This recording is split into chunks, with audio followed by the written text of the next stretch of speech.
where taking a third can be tricky as well and drops.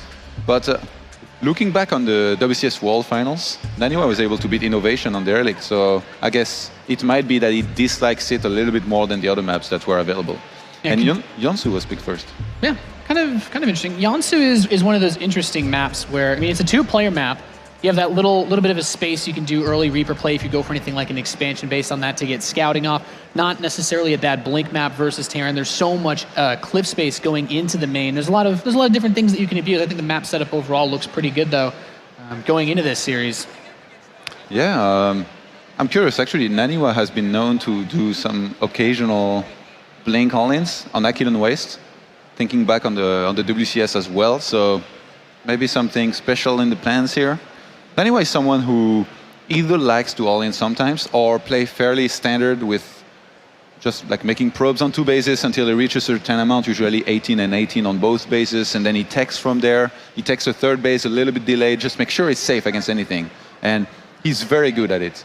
Yeah, NaNiwa's recent performance, especially against Terran, taking out players. I think his most recent PVTs, 4GG. I recall him in Fragbite Masters, took out the FXO player SC, who was doing quite well for himself. He was a little bit of interesting DT play into Colossus play, so I'm wondering if that's something that he's going to keep in his pocket for this match, if he's going to change it up. And that's one of the things about NaNiwa, though, is he's one of those players that's not afraid to mix it up, go for the blink play, as you said, but also mixing in some of the more tech-based plays like the Dark Templar. Yeah, and NaNiwa manages his transitions very, very well, and he's one of those players that in Europe, he's very often ahead of the metagame.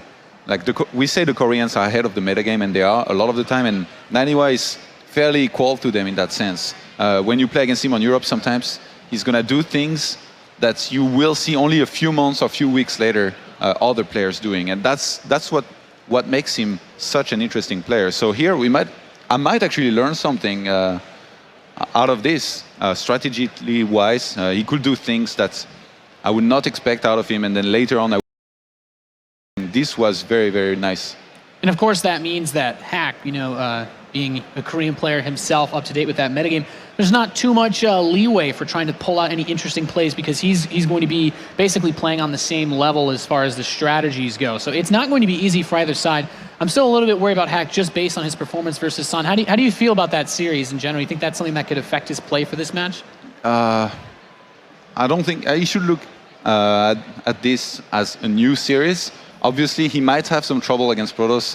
It looked so, at least against San. But San is a very, very strong player. So is NaNiwa. But you should always look at a match as open. Even if it's a matchup in which you have trouble, you should be able to tell yourself, I'm just going to do my best and see where that takes me. And if Hack goes into this match thinking he's at disadvantage, this might show. So he has to be very careful to make sure he has the right mindset going into this game. And one of the other things that we saw in his match versus San yesterday, San played a very defensive style. He didn't really go for any early aggression. He had a failed Oracle push.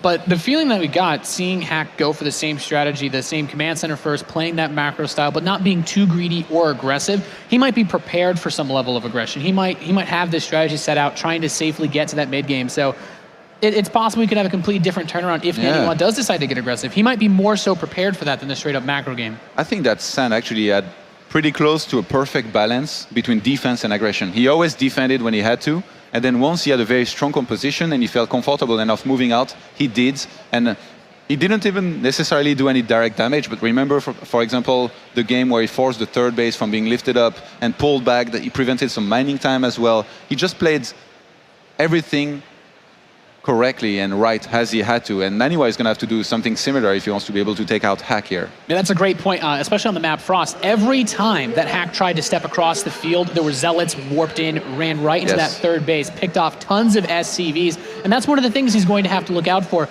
He did have a little bit of that mindset prepared. He had a bunker together, but he didn't have any units in it. So a little bit tight. If he's tight with his defensive control as far as taking those expansion goes, should be okay. But NaNiwa, he is one of those players that could turn up the heat a lot more than San did, not sit back and turtle as much. Okay, what do you think on this map NaNiwa is going to do? Blink all in? Yansu Blink is really good. It's increasingly popular, really, too. Just seeing it so much more in recent matches. At least I see Blink all-ins all the time on this map. In your ladder games, so. Oh, of course, those two, lovely Blink all-ins. Lots of surface area to move around and try and inflict some damage is definitely one of the better. You don't even necessarily need to do it as an all-in. You can do it with 3 gateways and then take second base, tech to Colossus. That's also very doable. That's one of the cool things about it is you can get the fast Twilight Council, and then it gives you options. If you see that the Terran player has some level of vulnerability, if they've gone for a greedy build or haven't done any kind of tech-based opener that can cause you to play defensively, then you can just switch it up, go straight, add on the gateways, go for some sort of blink attack, and then you can do it off of 2 bases and just use it to draw out the Terran before they can actually get the infrastructure together, like the Medivacs. There's a lot of things that you can do, and then worst comes to worst, there's always the Dark Templar play. Even Dark Templar drop still used occasionally with those Warp Prisms. There's a lot of area to drop in the main. I thought you were going to say worst comes to worst. You pull SCVs and you hope for the best. As though it's a Terran player, yeah. But I'm actually curious. Yansu is one of the newest maps. I know how I feel about it as Protoss, but how do you feel about it as Terran? Like, do you feel comfortable going into a match against a Protoss on it, or where does it rate? Well, I have to say from the Terran perspective, I feel relatively comfortable. Aside from the blink, like the blink play, because it's so difficult to cover all of your main area. Once you get to that mid-game stage, hitting the third base, you have the drop area from the backside. In the main, there's also all of those directions on the right, the bottom right side, depending on where the spawns go, of course. But looking at that, there's also the space for the Reaper to jump in. If you want to open up Reaper, it's a great map. You can get scouting information, and it forces the Protoss player to pull things like their Stalker or their Mothership Core back and forth between the ramp and that cliff, giving you a lot of scouting options as far as just being able to see what's happening. I think we are not going to see passive games very often on this map, because it feels really small. The distance between the bases and all that, all the options for dropping or for using Blink and Reapers, as we just talked about, that makes action more likely, or just aggression in general. Which should be really interesting to see because of the way that Hack's been playing so far. He hasn't deviated in all of his games. He's pretty much gone Command Center first, nary a Reaper, even against in the Zerg match that he had yesterday. I believe it was against Snoot. So I'm wondering if he'll switch it up. Yeah, he didn't look very solid against San, as you said, but he looked so good versus Snoot. Yeah, and it was also San playing really well, doing everything right. Sometimes, there is some metagame involved that we don't know about. Yeah. It just kind of counters him. But overall, the composition that Hack seemed to be going for versus San didn't seem that great. He was getting some Hellbats, some Vikings, a few Ghosts, just mixing in every unit instead of just massing Bioforces, adding some Ghosts and some Vikings, just enough to counter the Templars and Colossi. Yeah, I think that was one of the more interesting decisions that he made, and especially the first map that they played, I believe it was on Frost, and he had a very fast Blue Flame upgrade, it delays the production of Medivacs or additional upgrades a little bit. And sure, Blue Flame Hellbats not as popular, and they're still very good versus the Zealots, but he tried to squeeze out the Ghosts very quickly as well, as you had mentioned. And I feel like really cut into his production ability, because those upgrades, of course, taking a long time, investing the resources in the factory rather than the barracks, and then Ghosts with their long build time as well. It really slowed down his supply increase. Oftentimes, you see Terran players that go bio having a little bit of a supply lead naturally over Protoss, just because the mules allow for that extra production to get going earlier on. Okay, do you agree? Hack's macro has been impeccable, his micro has been impeccable, but it seemed like against Protoss, he just didn't know when to take the fights and where to take them. Yeah, that's pretty much how it looked like. It just, as far as the TVZ looked great, because the thing about TVZ is that most of the time it just comes down to mechanics, which Hack seems to have incredible mechanics. But against the Protoss player, some of the decisions that he made as far as taking those engagements really seemed a little bit off for him. And Yansu, there's a pretty decent amount of choke points, so it can be quite difficult you have to watch out for the force fields in the mid-game stage if you do choose to move out. But I do think that if he decides to get aggressive, this is one of the maps to do it on. Yeah. He didn't seem to be one of those Terrans that likes to drop a ton, like non-stop. Yeah. There are those Terrans, they just activate the switch and then they never stop dropping the whole time. But he didn't seem to be one of those. So maybe today he mixes it up and does a little bit more dropping. It's funny that you say that, because that's pretty much how it was versus San yesterday. Not too much aggression. The only drop he went for was after a failed attack. But he showed us that he actually had some pretty good drop control against Snoot. The Akalon Waste game, he had some incredible medevac control, keeping his bio alive, hitting at multiple fronts. And maybe, we kind of said that he really hadn't played that matchup too much yesterday before he went into that match. Maybe he got a little bit warmed up, feeling a lot more confident versus Snoot. And if he's that confident this game, he could do quite well. But we see NaNiwa in his booth getting ready to start off this best of 3. How does he fix his hair like this? I have no idea. That's a mystery. Yeah, you need a whole other commentary Looks team difficult to figure that out. To hold all that together. NaNiwa, of course, playing for Team Alliance. Hack, the Startail Terran. Only 19 years old. Oh my god, Yeah. I feel so old. It makes I'm 20. I'm like, I can't even play half as good as this guy. But it just goes to show the amount of effort and practice these players put in, especially you're on a team, Startail, you have Bomber to look up to. Yes. And he also has other great players to practice against. Yeah, great Protosses, great Zergs. I say especially players like Life, who's done reasonably well in the tournament. Was just defeated by Hyun, but there's so much good competition here. Life is actually going to be playing against Zest. Yeah. To decide who moves on to. He beat TLO 2-1. It was actually a really good series. I was watching it back there. You saw the last game? Yeah. The cannon rush. It was pretty short, but TLO played pretty well. Nice to see, coming out here doing his best, and that series that he played versus Hyun was actually probably one of the highlights. I think that game 3, the base trade. But guys, we have the lobby set up. We're just getting everything situated here. We'll jump into this series in just a few moments' time. I think NaNiwa is just warming up a little bit more. Yeah. Making sure he's ready to go into this game. He's all about the being. NaNiwa is a player that performs best when he's 100% comfortable. And it's kind of one of the things that can be a little bit hit or miss with him is he's not the most consistent player. So always trying to make sure everything's cool. And Hack's just like, all right, let's do this. I'm ready to play some StarCraft, man. He's flexing his fingers. Get that APM going. But how do you feel about this map as a Protoss then? When you think about the early defense, do you worry more so about early gas-based plays, or is it more so that late game setup? I'm very attracted to the maps that have the overlay of this map with like the grass and everything. I think it looks good. Yeah. And for some reason, even if it's not so good in a matchup, I always feel good playing on this map. So like, if I get that away from my head and focus only on the map overlay and all that, I think it's not the best, or like not the map I would feel the most comfortable playing on, but not the worst either. Like it's probably not as good as Bel'Shir Vestige as far as a comfort zone goes, but it's still pretty okay. Like you need to look at it in a completely different perspective, because there you have the rocks, like we said, you have the cliffs that there can be a lot of action around, either with Blink, Reapers, some drops, and you even have a base like in each corner of the map, top left and bottom right, that you need to access. You need to kill some rocks and stuff. So that makes it a very special map, still very unexplored. This is one of the newest maps. So I guess the next question then is, as defending as a Protoss player, the Mothership Core, of course, you have the Nexus Cannon to hold off the early aggression, but Yansu is a map that has a very large a very large dip between the main and the natural. You can't cover the whole main base area. Is that something that presents a bit more of an issue? Could that potentially affect NaNiwa's play if he's worried about any type of aggression? I think NaNiwa is very wary of the possibility of Medivac drops. So if he does not go into a Blink all-in, I'm actually most curious about whether he goes for a Colossus play or Templar play. If he goes for Colossus, he's probably going to be adding Blink and looking to leave some Stalkers in his main, ready to Blink and snipe those Medivacs that might go for some harass. If he goes for Templar, usually you leave some Zealots and Templars in your main, ready to feed back and attack on any kind of bio that could land there to try and do some damage. So if NaNiwa goes for a macro game, I think his Medivac defense is very, very good, and I'm really looking forward to seeing what exactly he goes for, and especially how Hack plays. Like, I mean, we talk a lot about the options of NaNiwa here, but Hack, does he go for a third command center?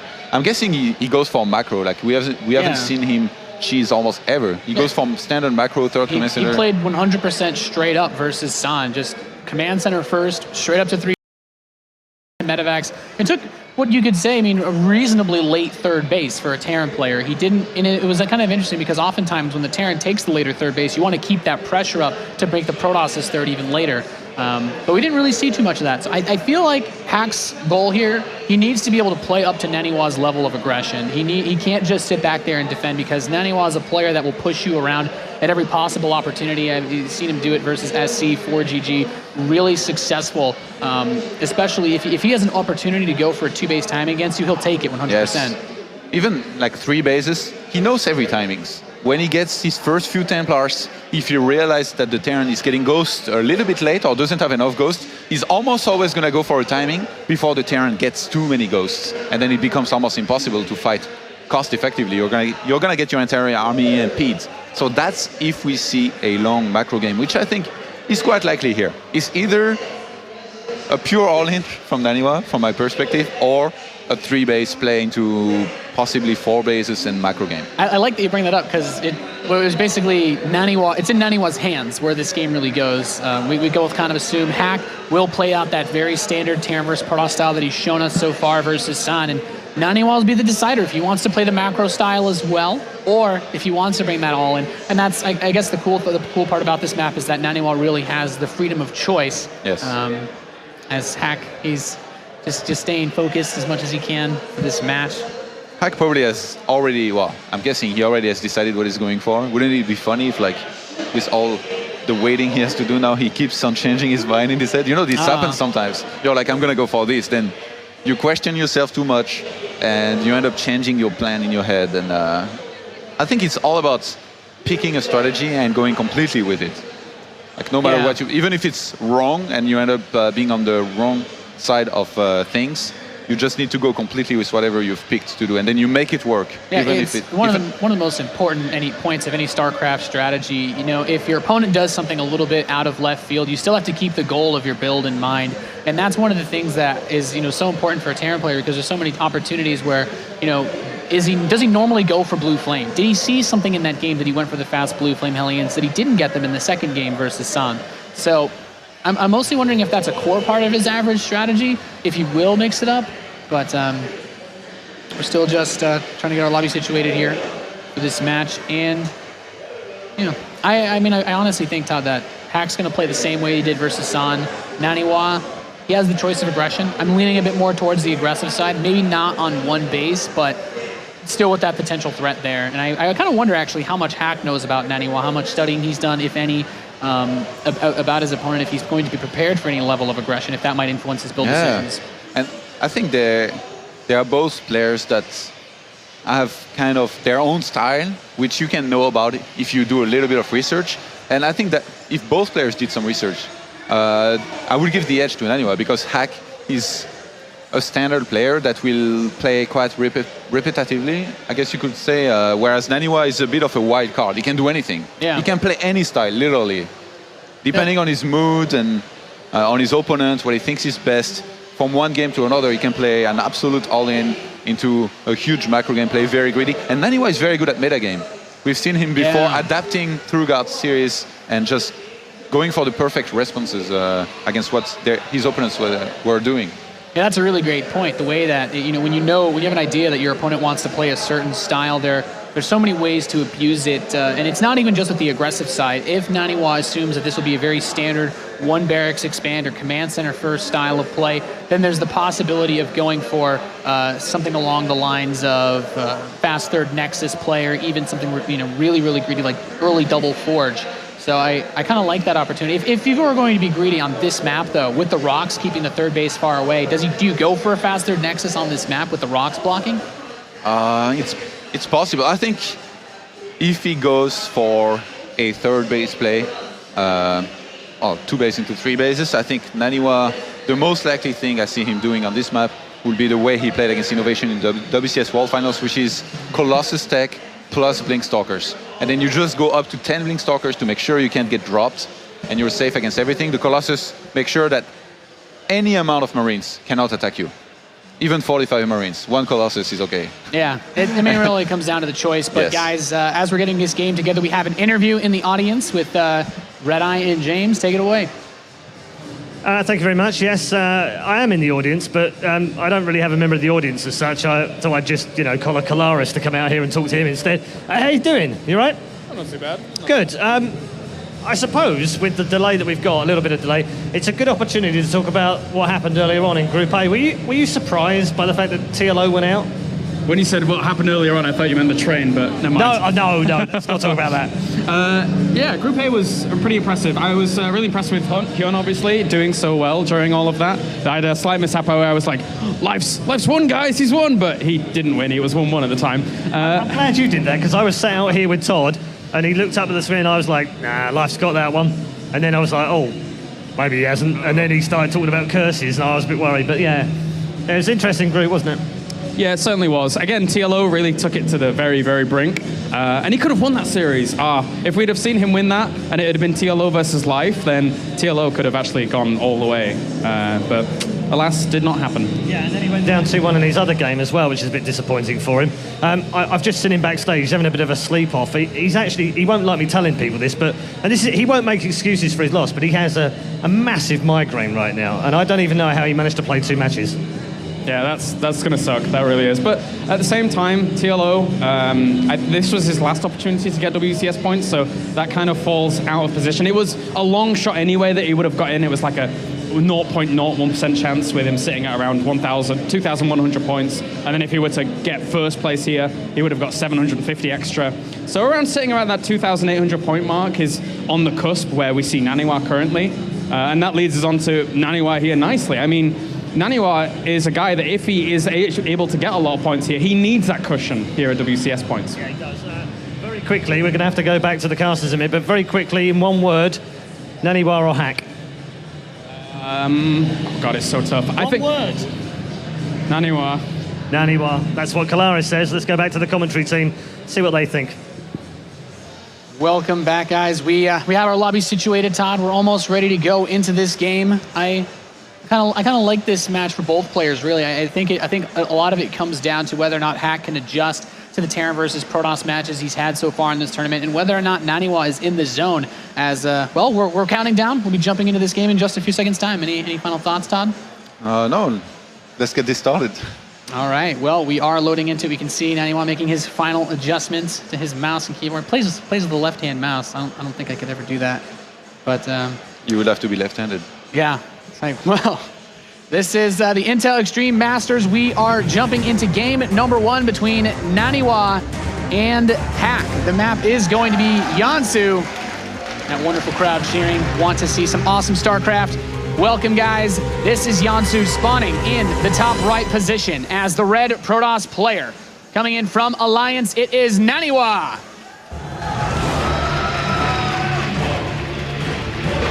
Ready to kick things off. And his opponent, who had to fight through the open bracket to get here, in the bottom left position, the blue Terran player from StarTale, it is Hack. Okay. So Hack goes for a depot inside of his main, but not at the ramp, which is actually quite far from his command center on this map. So this makes me believe it's less likely we're going to see a command center first, which I guess in this matchup is a lot less common than against Zerg, which was pretty much all he did when he played against Zerg. Always command center first and just building up his economy as much as possible from the start. That's a good point. The SCV positioning itself towards the north side of the main. There's the bear. So already we're seeing something different from Hack as compared to his other games. NaNiwa going for getting his gateway up. Pretty normal time, right, Todd? Yes, 13 is the most standard time you can make your gate at. Getting his first gas on 14.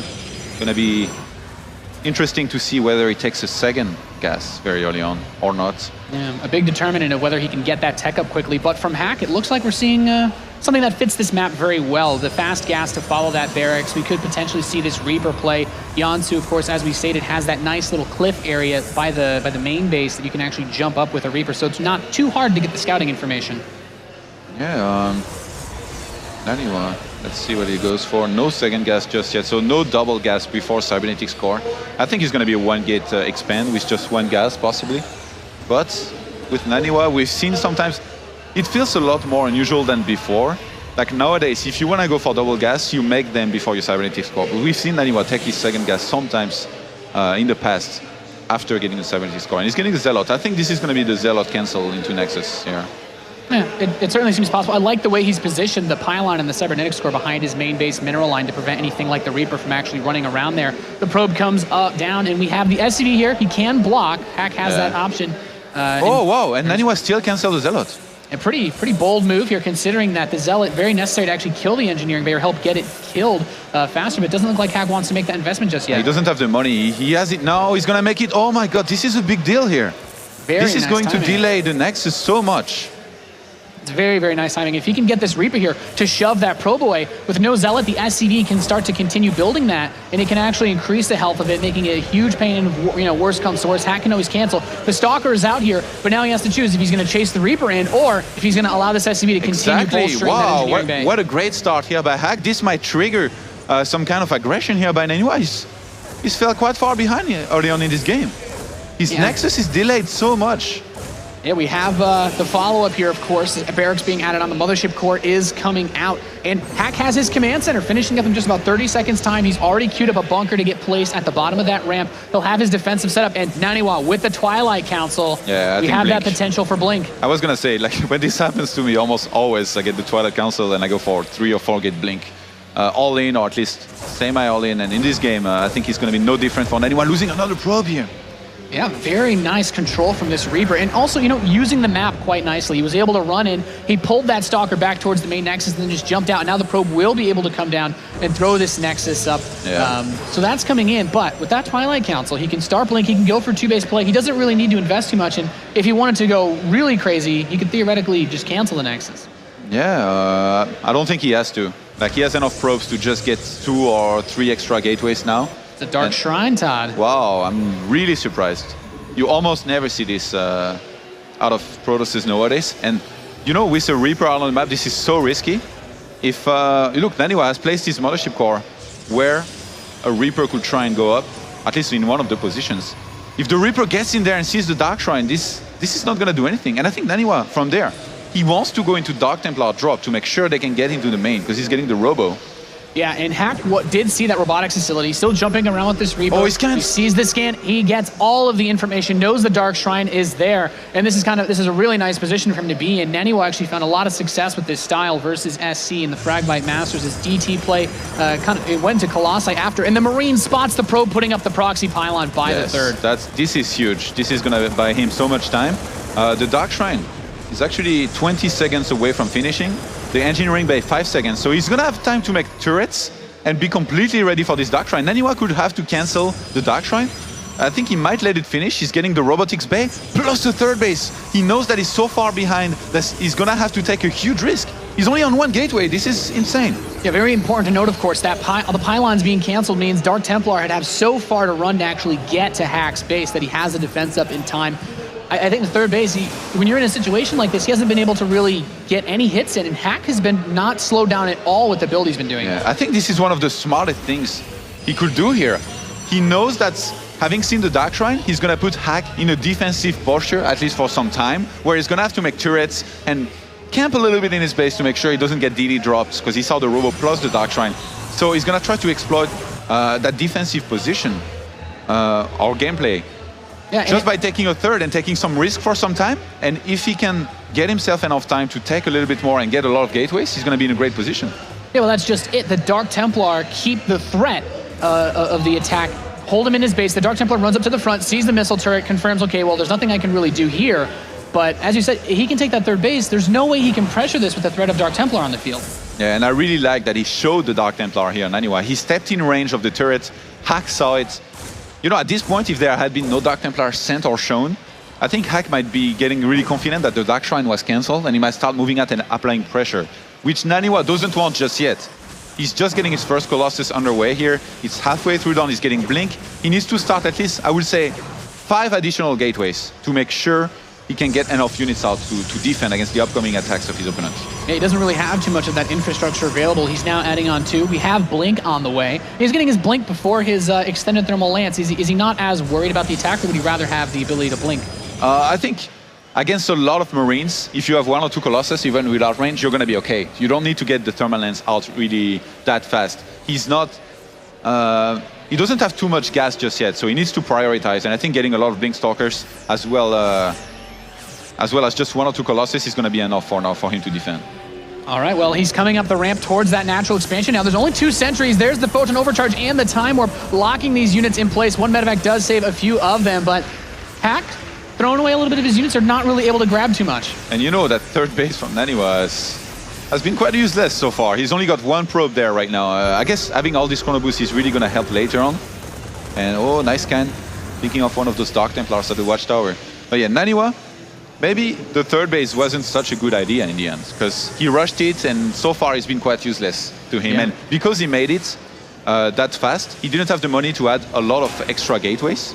So soon he's going to have an explosion of economy, but he's not going to have the infrastructure to spend it. Yeah, and I wonder that Hack won't be able to punish this, because when he went up towards that natural ramp, he saw that the rocks were gone. He has a drop headed over towards the main base, as well as a squadron of units heading over towards that third. Seeing the rocks fading down, he has this assumption now the Marines run in. The few probes that are here are going to be under attack. There's an observer and one cannon to defend the main base while this drop hits that third base, pulling over the Colossus, bringing over the sentries and the stalkers. What's here to defend? Just this cannon. He's getting to work on this. Won't last long at all. Where's the mothership core for the probes? Overcharge. Not there. Not enough energy due to that time warping he used earlier, picking off the probes left and right. 13 probes killed so far, and this Colossus is going to get sniped in the center of the main. Second one coming out, he's going to be able to shoot apart at this one, but it looks like he should be able to shove him back. Might barely be able to get it. Not close enough. 32 hit points. More probes dying on the left-hand side. 14 probes have been killed in total here. And these Marines in the third base do finally get shoved back. Loses a couple, manages to get the medevac, but picked off at the last second. One Marine parachutes out, and he's locked in there because the rocks, of course, covering that base. There's one medevac to help him out, but not a fun stranding. We don't have a third command center started by Hack. He's done a lot of economic damage. He knows that NaNiwa is going to have to remake probes and not units. I think we're going to see an SCV pull here very soon. He's just getting enough Vikings right now to make sure he can deal with any amount of Colossus. There might be, there is only 2 right now, a third one has started, but NaNiwa is supply blocked. He's been supply blocked a few times in this game. He's getting charged now. I think if Hack pulls SCVs in the next 1 or 2 minutes and just goes for it, he might be able to end this game. He has some ghosts as well in his army. Yeah, this is a really interesting setup because it's going to be one of those SCV pulls. They're coming across the field. The bio count quite small due to the amount of tech that he's getting, but he's bringing them along.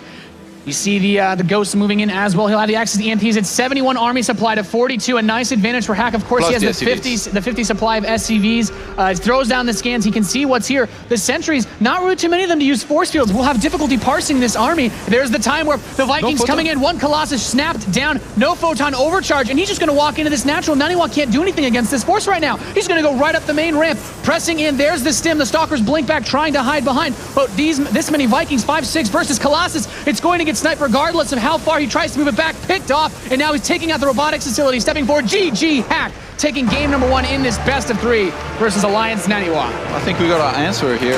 Hack, quite convincing so far here against NaNiwa.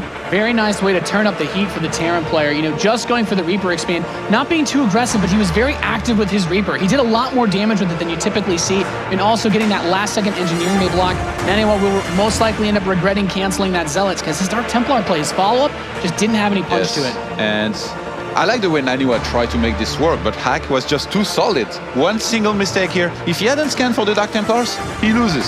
If he does not start applying pressure when he did, he loses. If he gives NaNiwa 1 or 2 extra minutes of peace that he needs, he loses as well. So he made everything work as he had to. He applied pressure, and he just didn't let NaNiwa get to his comfort zone here.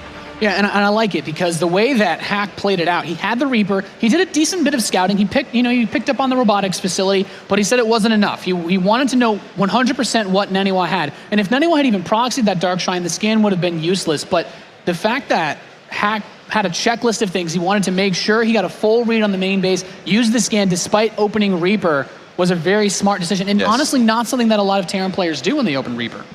Do you? No. Okay. Then you just die to the one Dark Templar shrine that you missed. But we're counting down into game number 2. It's Bel'Shir Vestige. You said you feel more confident on this map versus Terran. Todd, what do you think for NaNiwa's chances on this map? Pretty good. I mean, in the previous game, it didn't look that solid.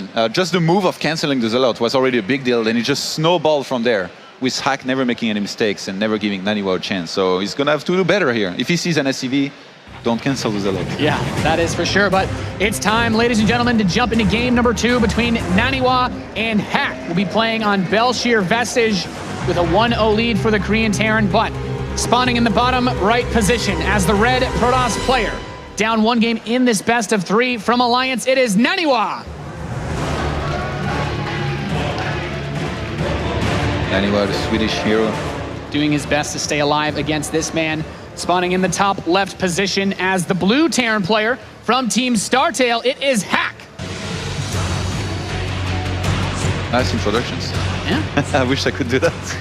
Well, the crowd seems to favor NaNiwa here with their cheers, but Hack's play says otherwise. This has been a pretty It's funny that it's only been one game, but it's felt like a pretty rough series for NaNiwa. Yeah. Nothing that he tried that last game really worked at all for him. You know, I'm not that familiar with Hack, but I have to say he's been playing super impressive so far this tournament. Yeah, definitely. And it's funny because it seems like he's taken the few things at the very least from that series versus San, and he said, I'm going to try to be a bit more active on the field. Still play the macro standard style. He had a very late third command center, and if he wasn't able to do that damage, I honestly would have expected him to get the third command center, you know, regardless. But so far, we see another barracks opening, Todd. Yeah. And No you know, gas yet. I really like the choice of going for the SCV pull on 2 bases because, I mean, it just seems so right. It worked perfectly in the end. As a Terran player, if you can do any damage before they have Templar out and you know for a fact that there's not going to be Storm on the field, you pick off a few of those units, you get 6 or so Vikings, you just go for it. And we see Hack playing with a rather conservative opening, not something that we see too much of, the one barracks opening, no gas, and blocking off the ramp with that supply depot. He does not want NaNiwa to be able to scout him. No probe going out to scout, only two probes on his gas. So it looks like NaNiwa probably going to go for another expansion, Todd? Yeah, oh, he's getting the second gas this time, actually. So maybe double gas expo, maybe blink play this time. Yeah. I think in the previous game, the Dark Templars, if he wasn't going to make them out on the map, at least the Dark Shrine, like you said, there was a very good chance it could get spotted. So I think getting blink would have been the better choice, possibly. Don't you think? Yeah, I like it on that map either way, because Hack is going to play this defensive setup either way. We actually saw him get missile turrets versus San in both of those games as well. And is he going to cancel the Zealot? Oh, the SCV is here. It'd be a bit silly to cancel it. And he cancels it? He does it anyway. If he could block this again, and it would just be a huge thorn in NaNiwa's side. It's almost like he's asking for it at this point. And wait, maybe NaNiwa had planned for this to happen. That's why he took the double gas. And this time he might go for blink with 3 or 4 gates.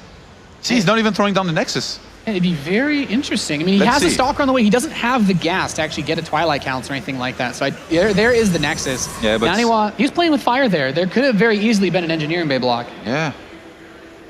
And Twilight, is it going to be the Twilight? He's made 1 Stalker plus the Mothership Core very, very early. I think he wants to scout as soon as possible with the Mothership Core. Then the Stalker, he gets behind it, is to make sure no SCV can get into his main, plus defend against the possibility of a Reaper. And if he sees, I mean, I guess he could react depending on what he sees with the Mothership Core. As soon as he sees the 2 extra barracks, he knows that it's 1 Rax expand into just bio, standard bio, with no quick tech, no factory or anything like that. He can decide what he goes into. So he's made the Twilight Council already. Yeah, it's a very standard setup from Hack, but with this Twilight Council, do you feel he goes Dark Templar play again? Because I think if Hack scans again, which I almost expect at this point for him to throw that scan in there, he'll probably be just as well prepared for it as he was the last game, and it didn't do anything at all. There's the robotics facility. Oh, wow. This means Dark Templar a lot more than it means Blink, because he will want to do the same thing as he did before, except this time he will probably drop the Dark Templars. But I mean, if this gets spotted, as you say, this is no good. Your opponent is going to get turrets on time. If he defends really well. Oh, a probe is getting to the bottom left-hand side. Third Nexus? This is one of the things we talked about. Similar. The ways to punish this very standard style that Hack plays. You can go for the third Nexus, you can get aggressive. There's Blink coming in. Yeah. And I kind of like this. I've seen a few Protoss players do this. If he takes this third Nexus, you use the Blink Stalkers for the mobility to jump around and defend before that stim finishes and allow it to pay off really well. There is the scan from Hack. He sees the Twilight Council researching Blink as these Marines get into a little bit of a skirmish versus this Stalker on the field. But he sees the Robo as well, which, to be honest, at this point doesn't make all that much sense. Like, you could go for this without a Robo, especially since NaNiwa saw the 3 barracks. So this might confuse Hack a little bit. You see, he's still getting an eBay. And I'm afraid he might end up getting turrets, which are going to be useless in this situation. Yeah, it's a bit interesting. I mean, he has the Marines and Marauders kind of shoving out in the field. He's checking for any proxy pylons. But the third Nexus is on the way, Todd, and this is kind of interesting because how aggressive can NaNiwa really afford to be when he's investing so much behind this into his economy? I mean, you just get a few Stalkers, 8 to 12, and then you harass a little bit with them. Obviously, you're not going to kill your opponent, but you're going to keep him confined in his base. And if your opponent tries to be aggressive and you have all these Stalkers at your disposal already, you're going to do very well. But actually, that's not what NaNiwa is going for. He's going into quick Colossus with this. He hasn't had extra gateways just yet, which he needs to be. He needs to add at least 2 or 3 right now, I think. He's got a very, very small amount of production, just a single warp gate. How do you feel about this stuff? This force that's coming across the field, there's obviously not enough energy on the Mothership core to Photon Overcharge 3 bases. I feel like this is a decent opportunity for Hack to start to put on some pressure as this stim finishes. Yeah, I guess NaNiwa is going to start the Colossus as soon as possible. And he should be able to buy himself enough time with the Photon Overcharge until he gets the Colossus to defend. And then from there, he's going to be able to get Stalkers from his 3 gateways in row. But I have to say, I'm a little bit surprised by the positioning of his buildings. Like his Robo Bay and his Forge is like in the top right-hand side of his base. If this gets dropped, he could take quite some damage. Yeah, the Mothership core is here, ready to overcharge that third Nexus. He does, and now he can overcharge the natural. There's no Medivacs with this force just yet, so he can't bypass that and go into the main base, but you'll see the very low army count. And I think if you see 3 bases as a Terran player, it's kind of interesting because oftentimes a Protoss follow it feels like they're going to go into some sort of heavy gateway play because the tech is so delayed.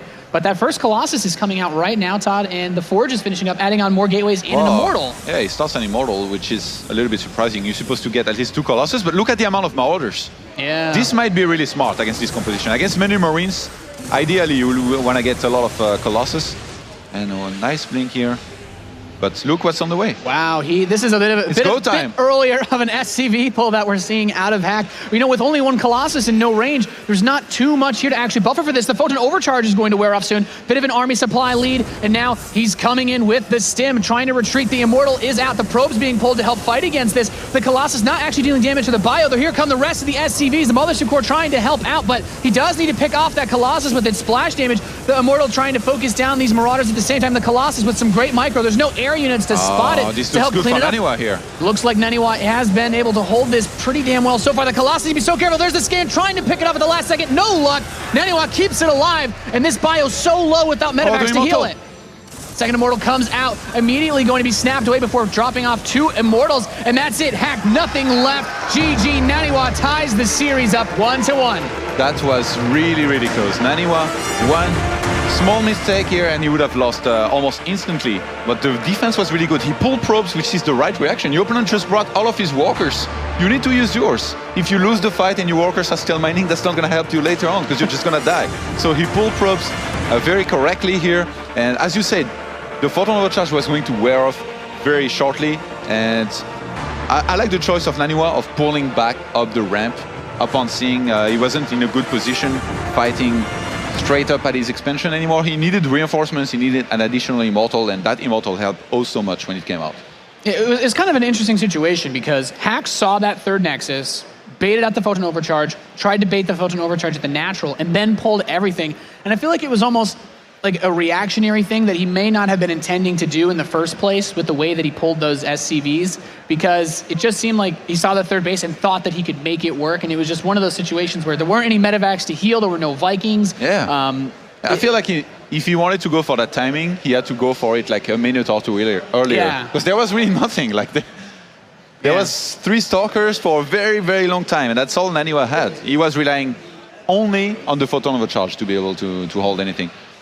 I think if Hack hadn't pressed CVs and just attacked the third base as the Photon Overcharge wore off there, because it was used earlier than on the natural, he could have just killed the third and be on 2 base against 2 base and be in an okay position. Yeah, it was very interesting. I think NaNiwa did a great job. He built the third Nexus. He didn't really invest anything into it, though. Like, he didn't have any probes there. He hadn't taken any assimilators. Yes. It just acted as a big, almost feels like a big bullseye or a red flag to just kind of rile up the bull in Hack to just pull everything and go for the big attack, and that it worked out really well for NaNiwa. But this third map, it is going to be Whirlwind, so we have that big potential for lots of aggression from Hack on this map. And remember how much NaNiwa hesitated at the end for his last veto. I think he was hesitating between Whirlwind and Derelict in the end. He opted to remove Derelict. I think he might not be that comfortable on Whirlwind to go into a long macro game as he will be on some other maps. So if Hack takes it to the late game, or at least the mid game, and he starts dropping like he did in the first game, he could have a serious shot at taking this map in the series. Yeah, and it's kind of interesting. Whirlwind is one of those maps. There's a lot of open spaces out in the center as far as being able to get off things like EMPs and making force fields not as good, but we're loaded into map number 3, the decider map of this best of 3. It's going to be on Whirlwind. This is on Intel Extreme Masters, New York. And we are about to find out who is going on from this match. Spawning in the bottom left position of Whirlwind as the red Protoss player From Team Alliance, it is NaNiwa. Holding off a very aggressive play from his Terran opponent, spawning in the bottom right position. As the blue Terran player from Team StarTale, it is Hack. Interesting positions. Yeah. Lots of possibilities for aggression here, and as soon as Medivacs enter the field, this becomes a different game here. The Terran can start dropping a lot.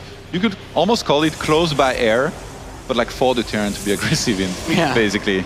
Are there any build adjustments that NaNiwa could potentially make on with these spawn positions in particular? You don't have that distance of the cross position, but like you said, the airspace is very close. Is there any chance NaNiwa goes for something like a Stargate? I don't think that's very likely, although it is possible. And also, he's not going to know. I think NaNiwa almost never scouts, so he's not going to know where his opponent is. So that's actually true. I don't think he's probe scouted at all in this series. Oh, and no gate 13. He's going to go for a Nexus first. Against the command center first. Well, why not? We saw a similar setup actually between San and Hack.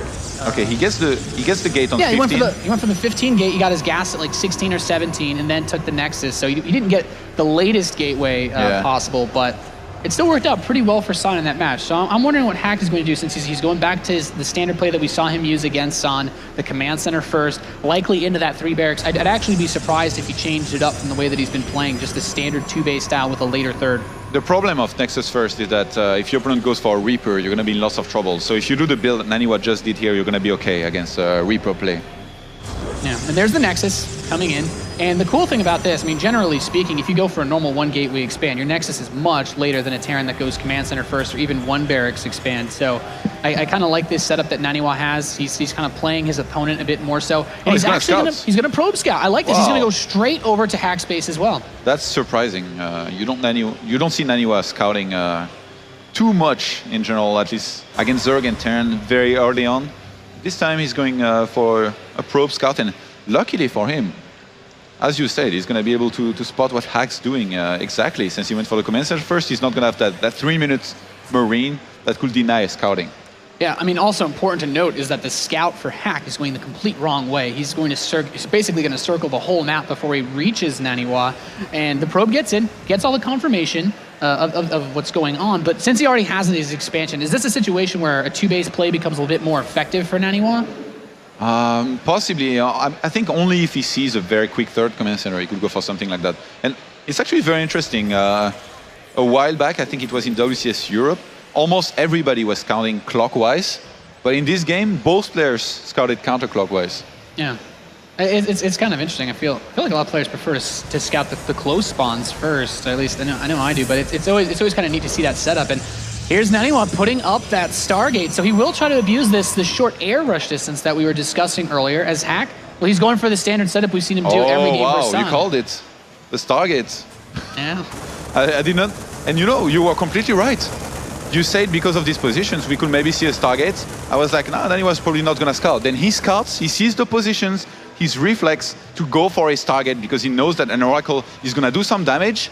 And also, Hack is not going to be able to spot this. There is no way he's going to scan in this corner and see the Stargate. I mean, his scout is so late, and Hack's been mostly actually, he focuses his scans on the actual main base area. He checks around the mineral line, the places where it's hard to get that SCV towards. So the Marines are just being relatively active. You don't have a bunker from Hack. He's not worried about any level of aggression despite this late scout. And he still has his SCV tucked away on the left side. But there goes the Oracle in production. We do not have anything along the lines of an engineering bay on the field. Hack has absolutely no idea that this is coming. There is a scan, and he misses it. He sees 2 gateways being added. That tells him not too much. He sees only 1 gateway at this time, and just 2 gateways being added now, as the warp gate upgrade is almost finished. This should hint. Yeah, he should be able to know that there is something fishy, and actually he places his Marines really well to receive the Oracle. Yeah, it's really interesting because he sent in an SCV, as you were saying that, towards the natural, and he got behind the mineral line. He actually had a full read on the natural, so he knows that there's no tech. Oh, wow. He couldn't see it at all. Now the Oracle's just zipping around towards the main. The Oracle went towards the natural. It saw that there was a lot of Marines there, which Hack did not see. So NaNiwa went around around the vision of his opponent, and now he's going to get into the main, but there is enough Marines to deal with this.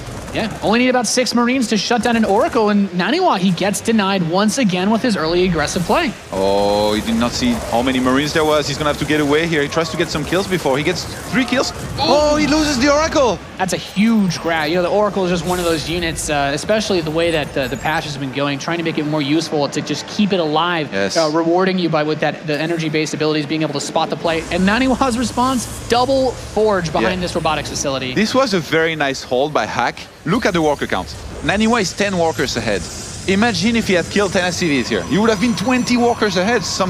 That's a position from which you can't really recover unless you have 3 command centers, which Hack does not have. Yeah, exactly. It's something that Hack doesn't do. And he's still playing this cautiously. He has 2 bunkers at the front of his natural expansion. He's trying to be safe. And NaNiwa moving around now, just trying to scout out with his probe, trying to see if there's anything hidden, any hidden bases. He's just keeping his... No. He wants to go across the map with his probe to proxy a pylon, but if you send it through the most direct pass, I guess you could use, your opponent is going to catch it a lot of the time. You can't go through the middle either, because there could be something. Yeah, he doesn't have the tower. That's this really good point. This might be a hint for some later aggression that he wants to go for, 2 base or 3 bases. You know, if he goes for 1-1 upgrades, 2 or 3 Colossus with range and just lots of units, maybe even with Blink, this could be very deadly. On this map, a lot of Terrans, they're going to go for a very quick 3rd command center, which you're going to want to try to punish as much as possible as Protoss. You don't let them get away with it. But in this game, Hack didn't. He's staying on 2 bases for a very long time. He's adding on, 2 barracks are about to finish, and he's going to be massing units on 2 bases. We could see an SCV pool, which in this position would be great. This is one of the best things you can do against Colossus plus Blink play. Yeah, and he's keeping all his tabs. This is something we've seen Hack do actually in almost all of his games. He's getting the Ghost Academy without really having too much of an idea of that coming. This Marine, look at this. It's funny. He went that crazy long journey around the map to place a pylon, and he gets caught immediately upon entering. He placed the pylon, but upon seeing a probe over there, Hack knows that there might be a pylon on the right-hand side, and I think he's going to go look for it and get it as well. There's a Marine and a Marauder heading up there. And he's got the Medivacs heading over for the drop. He's going to try the main base. There's 3 Zealots here to help defend. Of course, with the stem, you can kind of pull around a little bit, choose apart 1 or 2 of those Marines. The Colossus is here, though, and this will also tell Hack this information. He knows now that there's a Colossus on the field at a relatively early time, but he also is now checking the 3rd base at the same time, misses that pylon. Okay, now grabbing it. But he's also checked both 3rd bases. He knows that NaNiwa hasn't gone for a fast 3rd, and that he has to keep his eyes open for this potential 2-base play. You've said it. It can be pretty hard on this map, taking a 3rd base as Protoss. This is what Hack is going to try to exploit here. You see he's left a Marine on the left-hand side. He's moving around with his Medivacs on the other position that NaNiwa could take an expansion at. I'm actually surprised NaNiwa does not get like 1 Phoenix to put where he has his observer at about 6 o'clock to make sure that no Medivacs can get in unseen or at least undamaged. That would be a cool thing that he could do here. It makes it really hard to micro around with Medivacs and getting away if you have that Phoenix, but... Well, Probe production has stopped for now, so we might see an all-in here from NaNiwa. If he has some gateways from here, he's only on 6 right now. Usually you go up to 8. Okay, he started probe production again. But I think NaNiwa is very indecisive right now. He does not know if he... I think he wanted to go for a 2-base, but he just realized... Oh, wow! He just realized that the opponent did not have a 3rd, then he saw the 3rd. Then the observer died. Then Hack canceled the 3rd. So Hack wants to go for an SCV pull here. I'm pretty sure of that. And it's going to be so hard for NaNiwa to hold. He's currently at about 3 Vikings. He's producing 2 at a time. I think you hit that 6-7 sweet spot. The probe tries to go up to the 3rd. Of course, the Marine there stims up to chase it. The Army will come and clean this up, but I'm just waiting to see when does the train start? When is it depart He needs from the enough station? Vikings. He needs enough Vikings, which usually is about... Here it comes. 8 to 10.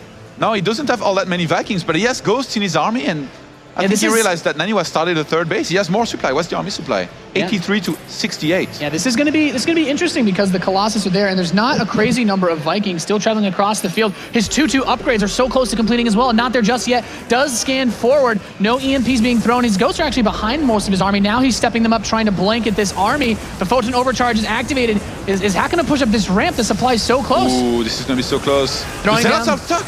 Yeah, he's throwing down the EMPs. This Protoss army is actually bottlenecked a little bit. The SCVs can't get too close. He's trying to move in. There's 3 Colossi, though. He cannot get his army on top of them attacking. And it's sometimes he has the extended thermal lance as well. She cannot get close enough to actually pick these Colossi off. Hack supply dropping rapidly. Yeah, those buildings really helping NaNiwa. 3 Colossus, no more Vikings.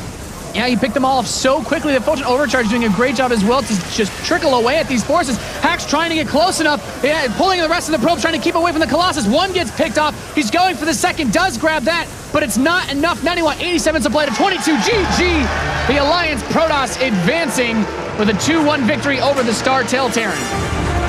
That was a very solid defense, to say the least. Perfect positioning.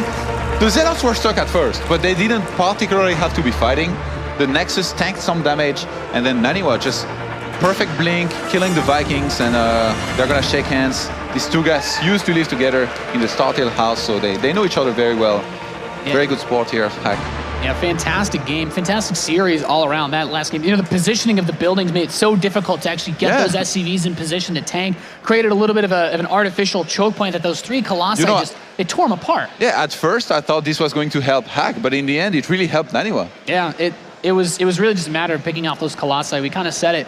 He moved in with about 4 or 5 Vikings. He had maybe 2 more on the way across the field. Generally, you want to hit with 7. You need to pick those Colossi off very quickly if you want to make that SCV pull work, especially with the Photon Overcharge tanking. You know, that Nexus was in front of the army, so it tanked a lot of damage as well. Made it so difficult to get that army position. NaNiwa saw this coming somehow, and it was so funny. Like, it was both players wanted to hit timings, I think, on 2 bases, and then they tried to trick each other, starting 3rd bases, not starting them, and then eventually Hack is the one who went for it. NaNiwa saw it coming, and there was just not enough Vikings. He had a lot of Blink Stalkers. His 2-2 finished as the fight began, I think.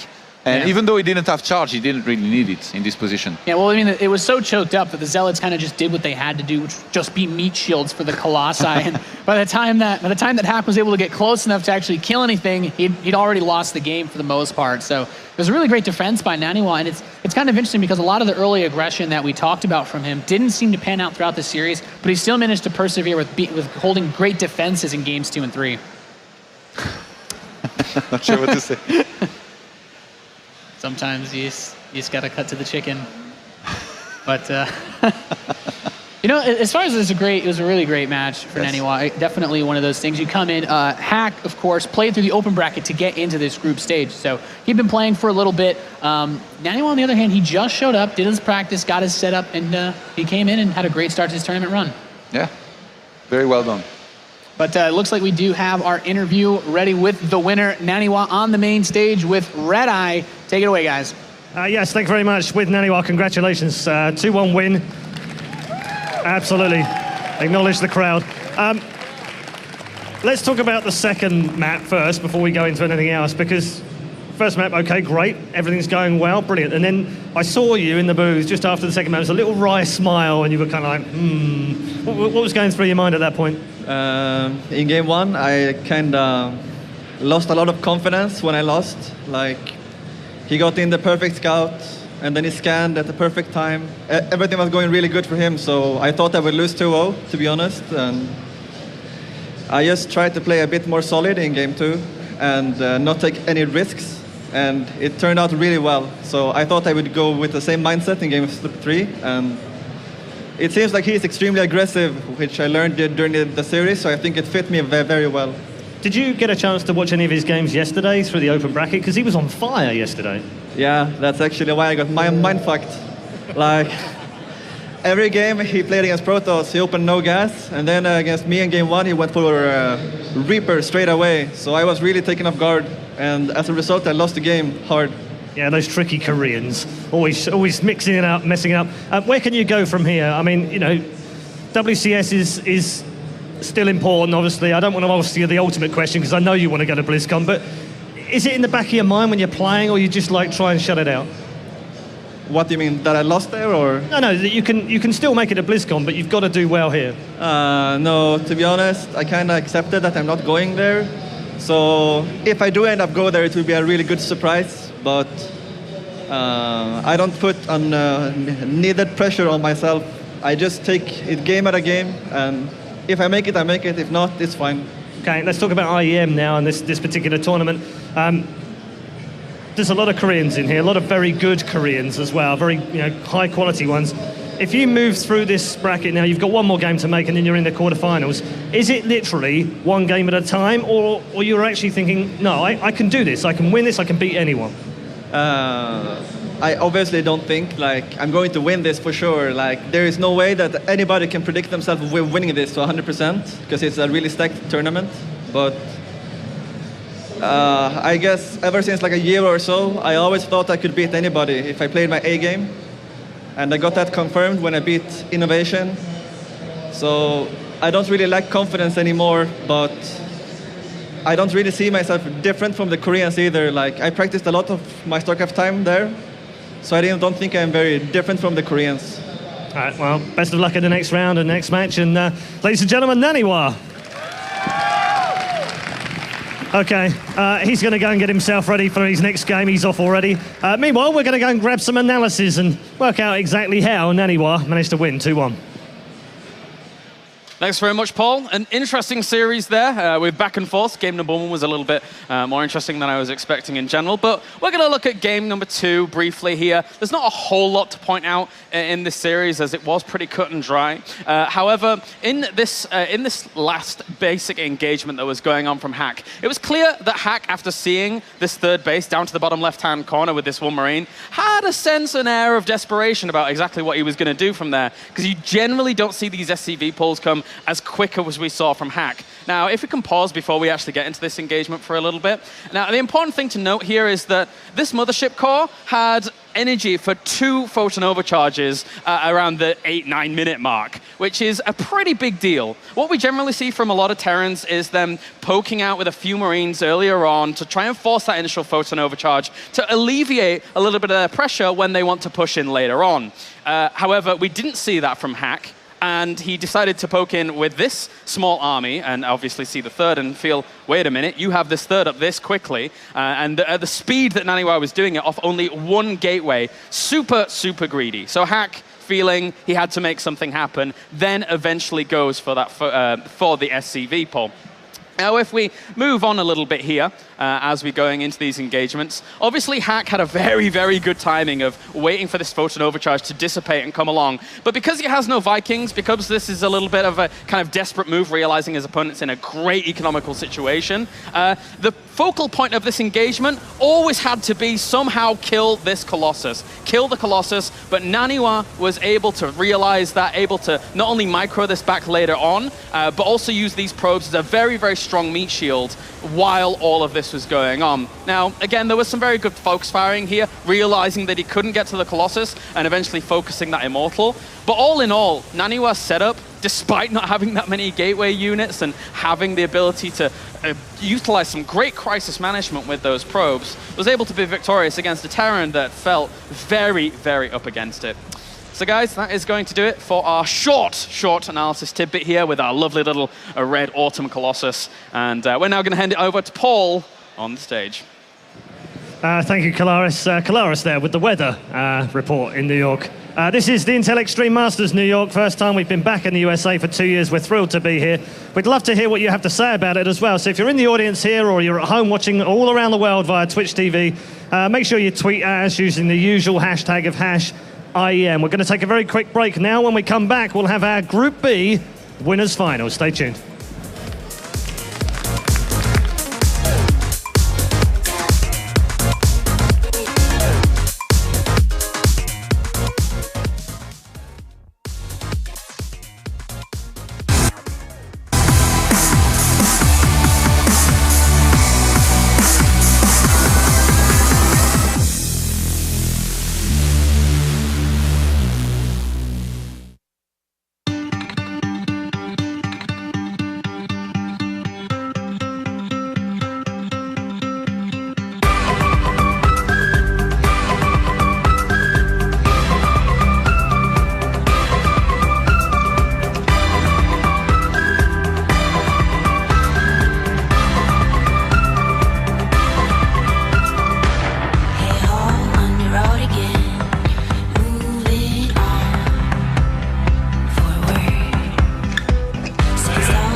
professional-grade communication tool.